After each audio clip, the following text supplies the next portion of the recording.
அவர் அனைத்து இந்திய அண்ணா திராவிட முன்னேற்ற கழகத்திலிருந்து தூக்கி எறியப்பட்டிருக்கிறார். தூக்கி எறியப்பட்டவர் என்ன செய்வார்? கடந்த மாதம் அங்கு பெரியகுளத்திலே நிருபர்களுக்கு பேட்டி அளிக்கிய போது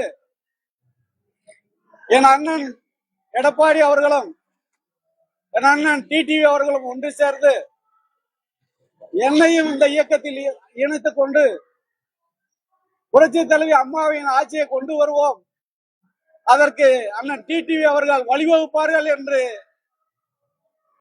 இதே தமிழ்நாட்டில் உள்ள அனைத்து தொலைக்காட்சிகளிலும் அனைத்து பத்திரிகைகளிலும் வெளிவந்து கொண்டிருக்கின்ற அந்த நேரத்தில் ஒரு மணி நேரம் 2 மணி நேரத்திற்குள்ளாக அண்ணன் எடப்பாடி அவர்கள் பேட்டி கொடுக்கின்றார். அவர் எப்படி பேட்டி கொடுக்கிறார்?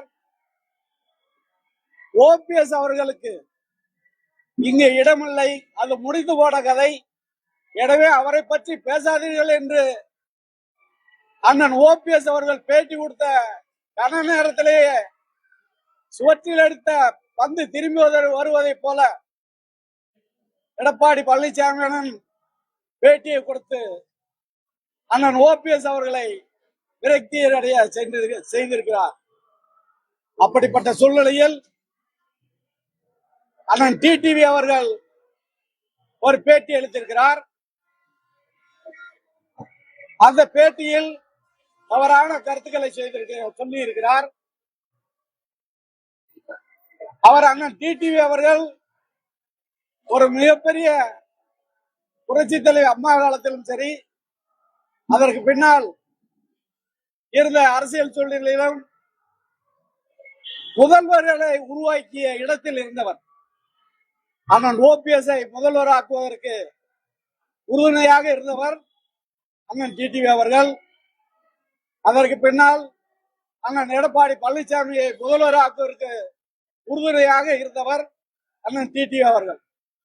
அவ்வளவு பெரிய அந்தஸ்தில் இருந்த அண்ணன் டிடிவி அவர்கள் இப்பொழுது அவருக்கு ஒன்றும் தெரியாது. தேர்தல் நடந்து முடிந்த பிறகு மக்கள் அளிக்கிற தீர்ப்பிற்கு பிறகு அண்ணன் டிடிவியின் நிலைமை எல்லோருக்கும் புரியும். அப்பொழுது யார் பசுத்தோல் போர்த்திய புலி என்பது மக்களுக்கு நன்றாக தெரியும் என்பதை தெரிவித்துக் கொள்கிறோம்.